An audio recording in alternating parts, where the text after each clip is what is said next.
आप लोगों का स्वागत है। जो भी कल हुआ वाकया, उससे महाराष्ट्र की जनता को कोई फर्क नहीं पड़ता। हमारे शरद पवार साहब क्या है ये आप पत्रकारों को भी मालूम है, आवाम को भी मालूम है। पार्टी में कुछ लोग आएंगे, टूट के जाएंगे, खुद के मफाद के लिए, खुद जो लफड़े करे उसको बचाने के लिए जाएंगे। मोदी गवर्नमेंट क्या कर रही, बिहार में, मध्य प्रदेश में क्या स्टेटमेंट दिए, उसके 3 दिन के बाद वही लोगों को उन्होंने अपनी पार्टी में लिया। ये बड़ी शर्म की बात है। जिसपे आरोप लगाए 70,000 करोड़ का, और उनको वापिस फिर अपनी पार्टी में ले रहे, तो ये बीजेपी क्या कर रही है आपको मालूम है। बस मैं थोड़ी में बात करना चाहता हूँ। महाराष्ट्र देश के प्रधानमंत्री ने आरोप किया था, और वही देश का प्रधानमंत्री जो बीजेपी का सबसे बड़ा है, वही लोगों को मंत्री पद की शपथ दिलाई। ये बड़ी शर्म की बात है। तो ये तो आवाम जानती, जनता जानती। और हमारा जो नेता है शरद पवार साहब, ये पूरे हिंदुस्तान का एक सेकुलर नेता है, जिसमें वो सक्षम है कि सारे सेकुलर लोगों को एक जगह करके जातिवाद और फिरकापरस्तों के खिलाफ जो लड़ाई लड़ना है, यही नेता है जो सक्षम है, जो लड़ रहा है। उसको कमजोर करने के लिए ये कुछ महाराष्ट्र के जो आरएसएस है, बीजेपी ने ये चाल चली, उससे हमको कोई फर्क नहीं पड़ता। खासतौर पर ये बता रहा हूं मैं आपको कि महाराष्ट्र के मुसलमान शरद पवार साहब के साथ है और रहेगा, और अब तो और ज्यादा ताकत से वो रहेगा। और हमारे पास हमारे जो पिछले मिसालें हैं, जो हमारे मुसलमानों के लिए शरद पवार साहब ने जो कदम उठाए, वो आपको सब मालूम है। और तो हमारा जो, बस हम माइनॉरिटी के हैं, मैं मुसलमान हूँ, इसलिए खास तौर पे ये बोलता कि हम रात दिन एक करके मेहनत करके फिर से हम शरद पवार साहब की पार्टी को, राष्ट्रवादी को, पूरे महाराष्ट्र में फिर से नंबर 1 पार्टी बनाने की कोशिश करेंगे और खड़े करेंगे। बस इतने ही 2 लफ्ज। आज पूरी दुनिया में हिंदुस्तान की जमहूरियत पूरी दुनिया में मशहूर है कि हिंदुस्तान एक बड़ी जमहूरियत, बड़ी लोकशाहीवादी कंट्री है। और ये लोकशाही जमहूरियत इस देश में लाने के लिए इस 150 साल तक हमारे पूर्वजों ने लड़ा और हजारों लोगों ने अपनी जानों की आहुति पेश की। आज एक ऐसी सरकार, एक ऐसी पार्टी जिनका लोकशाही लाने में, देश की आज़ादी में कोई रोल नहीं है, उन्होंने देश की आज़ादी का रक्षण करने के बजाय देश की जमहूरियत को तोड़ने का काम शुरू किया है। और आपने देखा होगा कि पिछले 9 साल में कई स्टेट की सरकार गिराने का धंधा, पार्टी को तोड़ने का धंधा, नेताओं को छीनने का धंधा इन्होंने शुरू किया है। इसका सबसे पहले मैं प्रत्येक मेरी तरफ से और हमारे राष्ट्रवादी कांग्रेस की तरफ से निषेध व्यक्त करता हूँ कि आज जिन लोगों को, जो लोग हमारे पास से कल गए हैं, किसी को ईडी से डराया गया, किसी को सीबीआई से डराया गया, किसी को इनकम टैक्स से डराया गया, और ये धंधा आज से नहीं, इनका पिछले 10 साल से चल रहा है। एक बात आज शार्ट, जैसा हमारे सुधाकर राव ने कहा है कि ये पार्टी, राष्ट्रवादी कांग्रेस पार्टी के सर्वेसर्वा और फाउंडर शरद पवार साहब, महाराष्ट्र की जनता और हम पवार साहब के साथ है, पवार साहब के विचारों के साथ है। पवार साहब महाराष्ट्र में और देश में एक कट्टर सेक्युलरवादी नेता है। और आप देख रहे हैं कि सिर्फ महाराष्ट्र में नहीं बल्कि पूरी देश की सेक्युलर पार्टी को यूनाइट करके बीजेपी पर लड़ाने की तैयारी करने वाला नेता शरद पवार साहब। तो शरद पवार ये जो बीजेपी को आह्वान दे रहे हैं, इस आह्वान से डर कर राष्ट्रवादी कांग्रेस को तोड़ना और शरद पवार साहब को उनके अज़ाम में नाकाम करने की कोशिश ये लोग कर रहे हैं, लेकिन जनता इसको माफ नहीं करेगी। आप एक बार समझ लीजिए कि आमदार आते जाते रहते हैं, लेकिन वोट देने वाले लोग शरद पवार को देख के वोट देते हैं, कैंडिडेट को देख के वोट नहीं देते। शरद पवार के विचार को वोट देते हैं, ये इस टाइप की एक्टिविटीज को वोट नहीं देते। तो मैं, जो लोग गए हैं उनकी परवाह न करते, एक बात कहना चाहूंगा कि हम सब लोग जो राष्ट्रवादी कांग्रेस का बेसिक कार्यकर्ता, गली गली का, चौराहों का, तड़ागढ़ जिसको आपने बोले, अपने खेड़े पाड़ों का, पूरे महाराष्ट्र के पूरे कार्यकर्ता शरद पवार के साथ है। एक भी कार्यकर्ता अपनी जगह से हिला नहीं। ये सिर्फ कुछ सौदेबाज लोग जो अपने ऐबों पर पर्दा डालने के लिए इधर उधर गए हैं, कमर्शियल बेनिफिट लेने के लिए गए हैं, हम उनका इस वक्त निषेध करते हैं और जनता इनके साथ नहीं है। अब ज्यादा दिन बाकी नहीं है, 6 महीने 8 महीने लोकसभा पार्लियामेंट हो सकते हैं, लोकसभा हो सकती है, असेंबली हो सकती है। आप देखेंगे कि इन दिनों में जनता सिर्फ और सिर्फ शरद पवार साहब को वोट देगी और शरद पवार साहब के मानने वाले लोग वोट देगी। आपने देखा है कि सतारा के एक सभा में शरद पवार साहब बारिश में भाषण कर रहे थे। उनकी बारिश में भाषण करना देखकर जनता ने सहानुभूति की लाट में 15 सीटें बढ़ा के राष्ट्रीय कांग्रेस को दी। यानी लोग शरद पवार साहब से इतना प्रेम करते हैं। क्यों करते हैं? कि शरद पवार विकास की दृष्टि रखने वाला है, सेक्युलर नेता है, हर समाज को साथ लेकर चलने वाला नेता है। आजचं कराडचं सुद्धा, कराडला जी आज भेट दिली आपण टीव्हीवर पाहिलं असेल की प्रचंड गर्दी तिथे होती आज। कुछ लोग हमको कह रहे कि राष्ट्रवादी कांग्रेस सेक्युलर थी, ये क्या हो गया? राष्ट्रवादी कांग्रेस सेक्युलर थी और रहेगी। लोग आते जाते रहेंगे, इसकी परवाह नहीं। वो लोग गए, राष्ट्रवादी सेक्युलर कैरेक्टर गया क्या? हमारे पार्टी के नेता शरद पवार है, वो सेक्युलर है, उसको देख के हम सब लोग राष्ट्रवादी कांग्रेस में। इसे शरद पवार साहब जब तक है, जब तक राष्ट्रवादी कांग्रेस सेक्युलर पार्टी थी, है और रहेगी।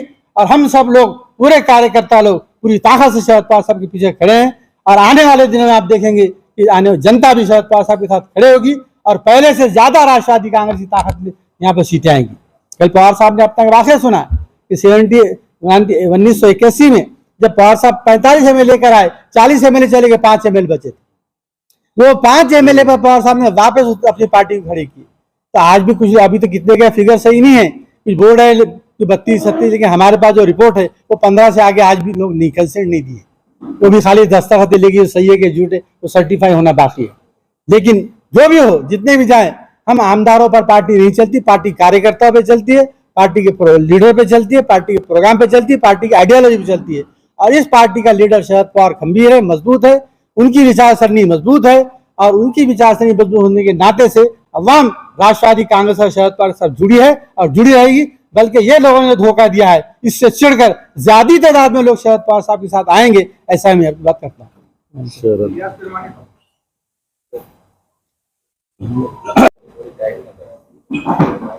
आपल्या नेतृत्वाला आव्हानात्मक परिस्थिती निर्माण करून महाराष्ट्रामध्ये केवळ आपल्या स्वार्थापायी जी आपली लढाई आज भारतीय जनता पार्टी सारख्या धर्मांध शक्तीच्या विरोधात आहे, त्या रस्त्याने येण्याच्या संदर्भामध्ये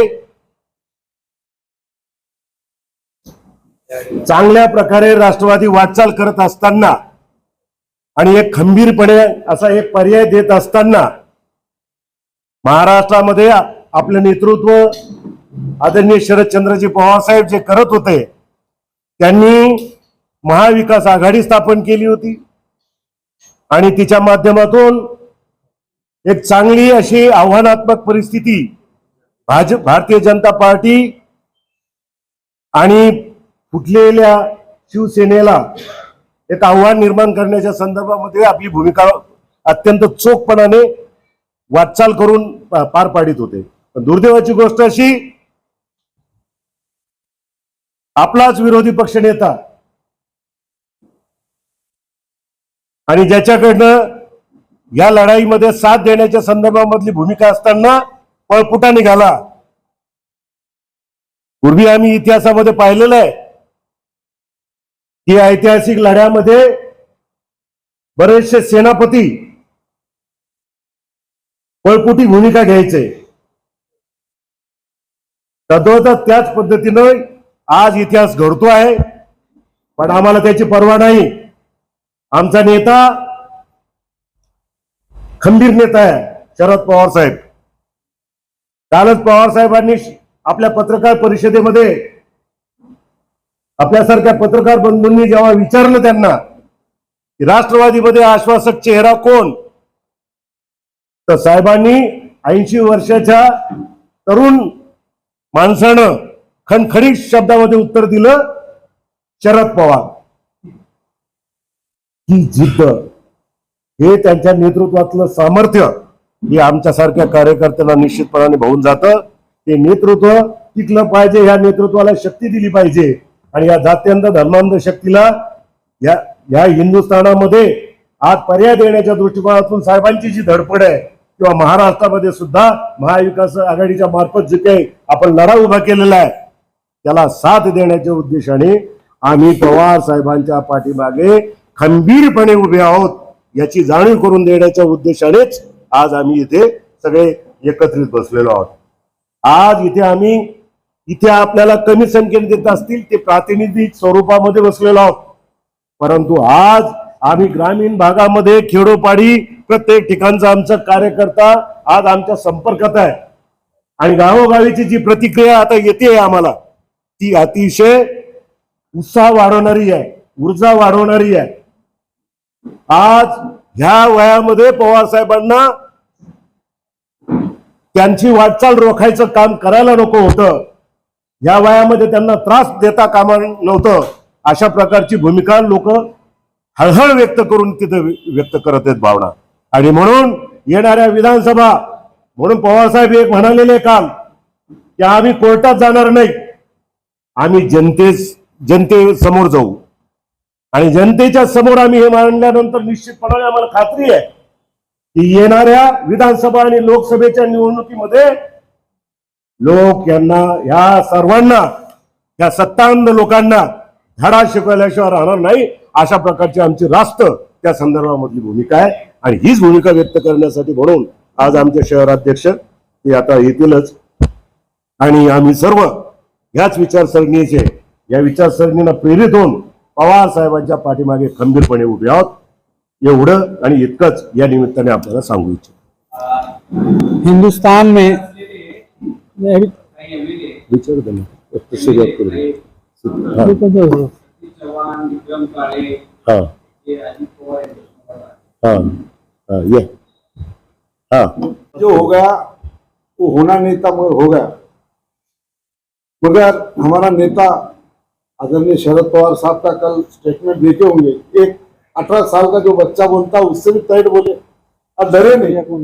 और आने वाले वक्त में जो गए गए और जो रहे उनको साथ लेके और नवी पीढ़ी साथ लेके जो अच्छे लोग जो घर को बैठे थे तो उनको भी साथ लेकर एक ज्यादा से ज्यादा नवे जो अच्छे लोग दिखते थे.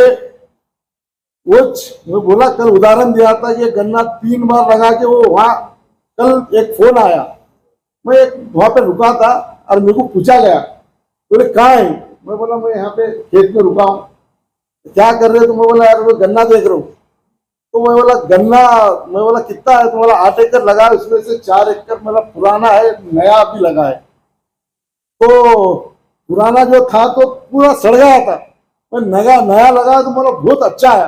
अरे तुम्हारी पार्टी में के लोग गए वैसी. तो मैंने वही बोला कि जो गए मैं नया गन्ना लगाएंगे है हम और ज्यादा से ज्यादा उत्पादन उसका होगा.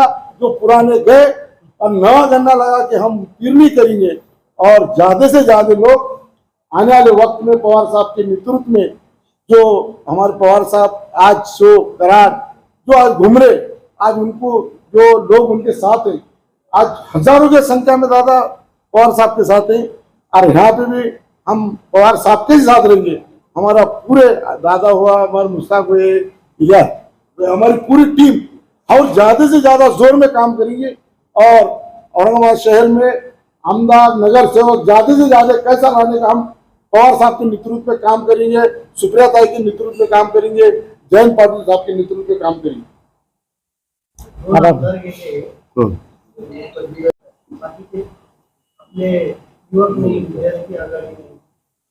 मुस्लिम हे बघा, सुधाकर हे संघ अत्यंत घाईघाईत बोलावलेली ही पत्रकार परिषद आहे.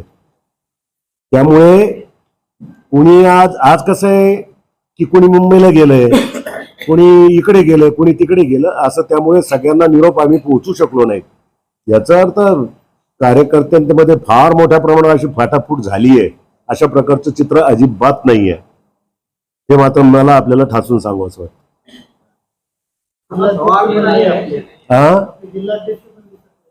उनकी जिल्हाध्यक्ष शहराची मीटिंग लावली. ही आता सध्या आता शहराच्या अध्यक्षांनी बोलावलेली ही पत्रकार परिषद आहे.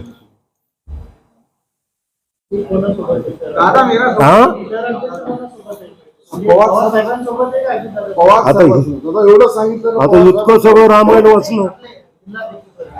हा त्यांचा प्रश्न त्यांना विचार. बस आम्ही काय उत्तर देऊ शकतो. दादा मेरा सवाल ये है पिछले 5 साल से पहले वोट दिए थे आम लोगों ने बड़ी उम्मीदों से आमदार को चुनते हुए देते हैं वो लोग. और ऐसा जब होगा तो विश्वास किस पे किया जाए.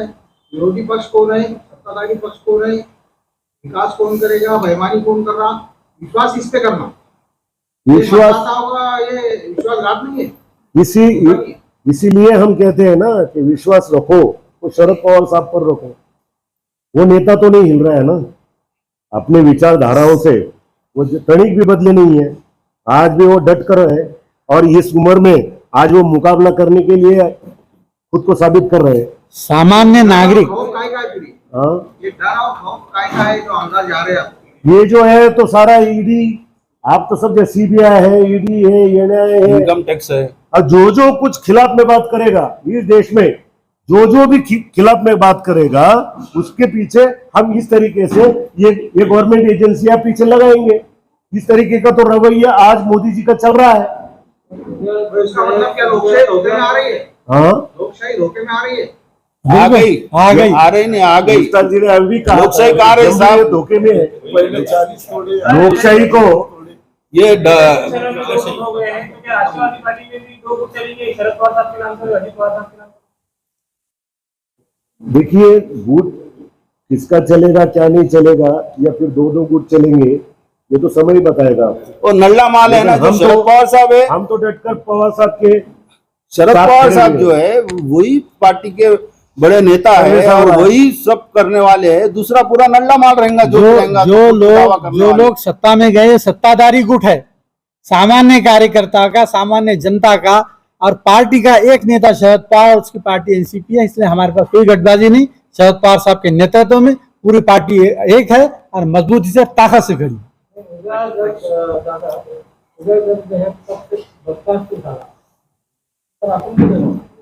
पक्ष बरखास्त झाला, पक्ष बरखास्त कसा होईल?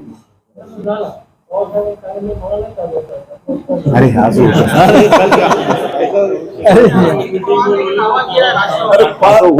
वक्त सोचेंगे, उस वक्त सोचेंगे। इसका जवाब तो सब सोचेंगे। अजित पवार ने भी दावा किया राष्ट्रवादी पक्ष ये है और हम घड़ियाल के चिन्ह पर ही आने वाले चुनाव मोदी जी के साथ में लोकसभा विधानसभा लड़ने वाले हैं। और आप भी दावा कर रहे हैं राष्ट्रवादी। उनको ये मालूम है सिवाय घड़ियाल के चुनके नहीं आ सकते हो, इस वास्ते बोल रहे हम उससे। और उनके सामने आदर्श किस पार्टी का है? उन्होंने देखा हुआ है यहाँ की राजनीति कि कैसे चुनाव कमीशन को भी अपने तरीके से दबाया जाता है। ये जो कुछ गवर्नमेंट एजेंसियां हैं आज मोदी जी जो है इसी तरीके से कर रहे हैं, तो उसको तो हम चैलेंज कर रहे हैं ना। और वो हमारी वही बात पर तो लड़ाई है इनसे, और वो लड़ाई हम लोकसभा और विधानसभा को समझाएंगे।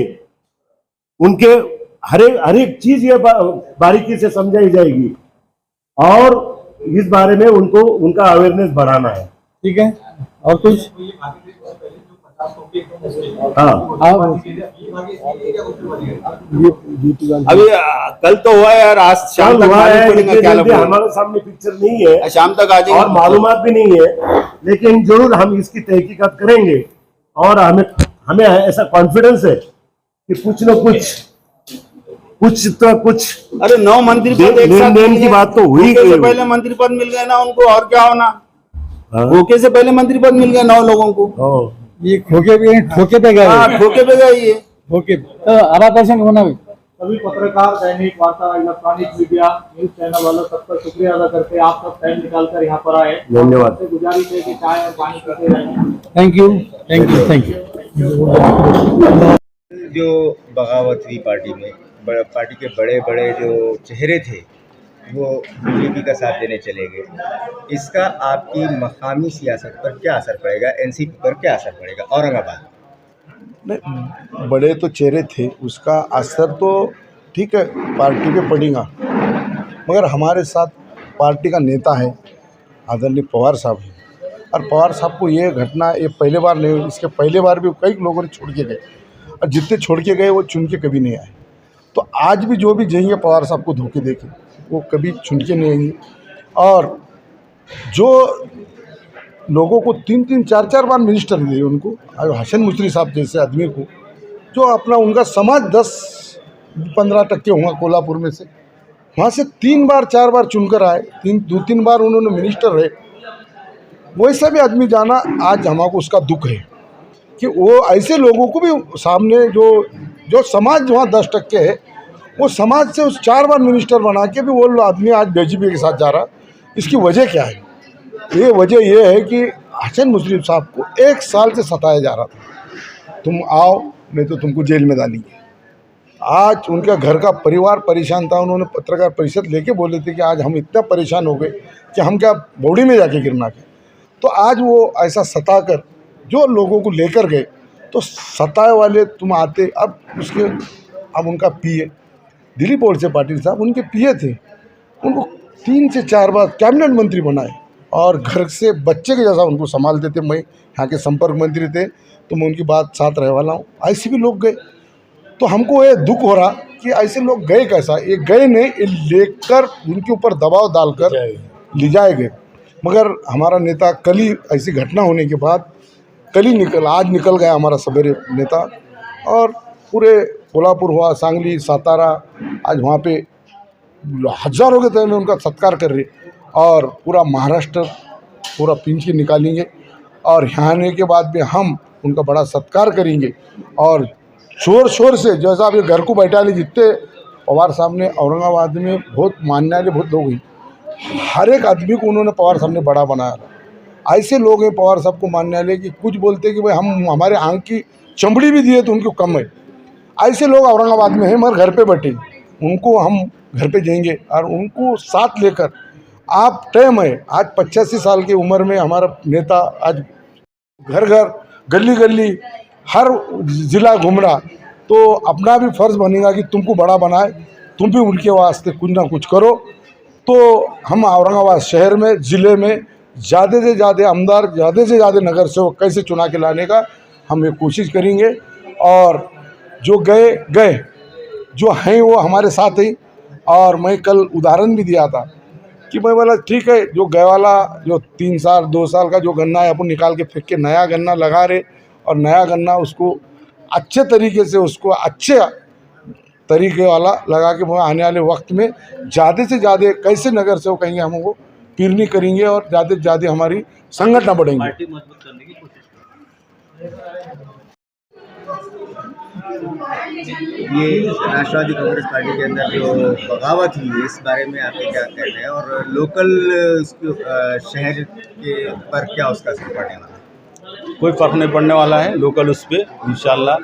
और ये बगावत जो हुई है, इनको एकदम 9 लोगों को मंत्री पद मिला और ये बेशर्मी से छोड़ के शरद पवार साहब को छोड़ के चले गए, बड़ी शर्म की बात है। और जो नेता के नाम पे चुन के आए, जिस नेता के चेहरे पे ये लोग चुन के आए, जो 50 साल से महाराष्ट्र में सेकुलर राजकारण कर रहे हैं, उनको छोड़ के गए। ये अगले इलेक्शन में इनको खामियाजा भुगतना पड़ेगा। और मैं ख़ास तौर पे हर वक्त ये बोल रहा हूँ कि मुसलमान किसी हाल में भी राष्ट्रवादी से हटके कहीं जाने वाला नहीं है, क्योंकि एक वो सेकुलर नेता है जो सारे हिंदुस्तान में सेकुलर जमात को एक जगह करके हिंदुस्तान में एक सेकुलर ताकत कायम करने की कोशिश कर रहा, तो उसकी ये ताकत है। तो हम भी इंशाल्लाह सारे मुसलमान, हम ख़ास तौर पे मुसलमान लफ्ज़ बार बार बोल रहा हूँ कि आखिर में तकलीफ़ हम मुसलमानों कुछ होती, हम खरबूजा बने हुए हैं, छुरी खरबूजे पे गिरो, खरबूजा छुरी पे गिरो, कटना हम कुछ है। तो हमको किसी हाल में ये फ़िक्र करना है कि सेकुलर ताकत को फिर से महाराष्ट्र में आइंदा इलेक्शन में खड़े करना है। इंशाल्लाह हम कोशिश करेंगे, गली गली में जाके ये मैसेज पहुँचाएँगे और फिर से सेकुलर ताकत खड़े करेंगे। या ठिकाणी मी सांगेल सगळ्या घडामोडी बघता की आम्ही पक्ष स्थापनेच्या पहिल्या दिवशीपासून पक्षामध्ये आदरणीय आमचे नेते, आमचे श्रद्धास्थान आदरणीय शरद पवार साहेब यांच्या नेतृत्वाखाली पक्षप्रवेश केलेला आहे आणि त्यांच्याच नेतृत्वात आजपर्यंत आम्ही पक्षामध्ये काम करत आहोत। त्यांच्याच पक्ष नेतृत्वामध्ये आम्ही या ठिकाणी काम करत राहू। जरी काहीही या घडामोडी झाल्या तर आदरणीय पवार साहेब हे सह्याद्री पर्वतासारखे उभे आमच्या पाठीशी उभे आहेत आणि ते नक्कीच नव्याने डाव पुन्हा मांडून नक्कीच तो डाव उभा करतील आणि आम्ही त्यांच्या पाठीमागे खंबीरपणे साथ देऊ, अशी ग्वाही या ठिकाणी मी महिला राष्ट्रवादी काँग्रेसच्या वतीने देते। धन्यवाद। छाया जंगले पाटील, जिल्हाध्यक्ष महिला राष्ट्रवादी कांग्रेस औरंगाबाद। आज अगर हम इनके डर से जो है तो ये लोग वहाँ गए, तो क्या इनको जो है तो जेल नहीं, का ये डर जो ये भारतीय जनता पार्टी का जो राजनीति जो चल रही है आजकल में, वो इसी तरीके से कि किसी को ईडी का डर बताओ, किसी को सीबीआई का डर बताओ, किसी को एनआईए का बताओ। तो ये इस तरीके से लोगों को डरा धमका कर इस देश की लोकशाही प्रणाली जो है उसको कहीं तो भी दबाने का प्रयास ये भारतीय जनता पार्टी की ओर से और सारे संगठन की ओर से हो रहा है।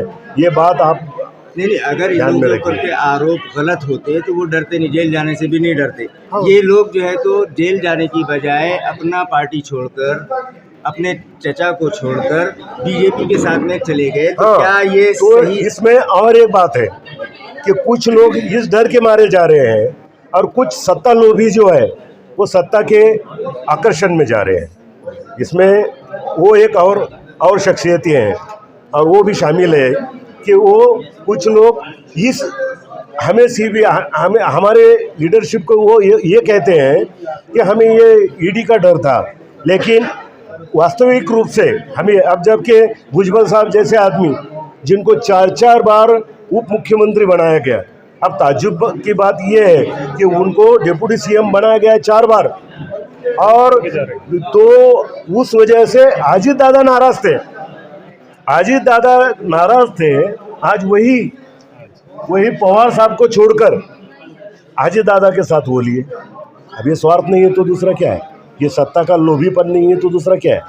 बस इतना है हमारा कहना है, सीधी बात है।